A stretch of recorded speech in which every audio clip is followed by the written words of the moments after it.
নির্বাচন কমিশন তারা মেরুদণ্ড সোজা রেখে আসলে কাজ করতে পারছে না। বিশেষ করে একটি দলের নিবন্ধনকে কেন্দ্র করে আমরা দেখেছি 6 মাস ধরে নানান ধরনের গোলযোগ, এই প্রতীক দিতে হবে, না দিলে হবে না। তা আপনাদের উপর চাপ সৃষ্টি করেছে, আপনারা চাপের কাছে মাথা নত করেছেন। আমরা গণ অভ্যুত্থান পরবর্তী সময়ে আমরা নিবন্ধন পেয়েছি। আমরা ফ্যাসিবাদের আমলে নাগরিকত্ব এখানে আছে, গণ অধিকার পরিষদ, গণমাধ্যমে আপনারাও দেখেছেন যে কয়েকটি দল নিবন্ধন পাওয়ার ক্ষেত্রে এগিয়েছিল।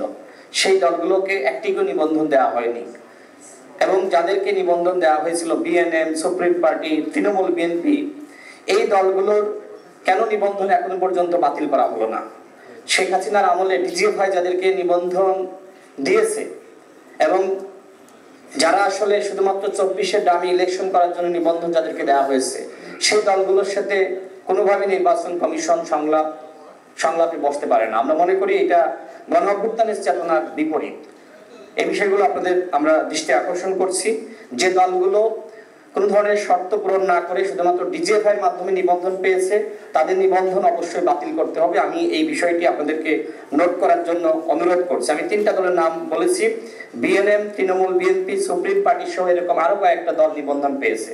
এই দলগুলো শেখ হাসিনাকে ফ্যাসিস্ট বানাতে সহযোগিতা করেছে, সুতরাং তাদের নিবন্ধন অবশ্যই বাতিল করতে হবে। আমাদের দলের পক্ষ থেকে আপনাদের কাছে আমরা লিখিত স্মারকলিপি জমা দিয়েছি কয়েকবার। যারা বাংলাদেশের গণতন্ত্রকে হত্যা করেছে, যারা ভিন্নমত দমনে সহযোগিতা করেছে, যারা এত মানুষ হত্যার প্রেক্ষাপট তৈরি করেছে, সেই দলগুলোর সাথে নির্বাচন কমিশন কোনোভাবেই সংলাপে বসতে পারে না।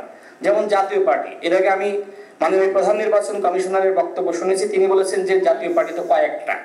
এখন জাতীয় পার্টি কয়টা সেটা বড় বিষয় নাই, বিষয়টা হলো কারা শেখ হাসিনাকে ফ্যাসিস্ট বানিয়েছে, কারা এই গণ অভ্যুত্থানে এত মানুষ হত্যার প্রেক্ষাপট তৈরি করেছে, কারা 16 বছর ধরে শেখ হাসিনাকে এই ফ্যাসিবাদী মসনদ টিকিয়ে রাখতে সহযোগিতা করেছে।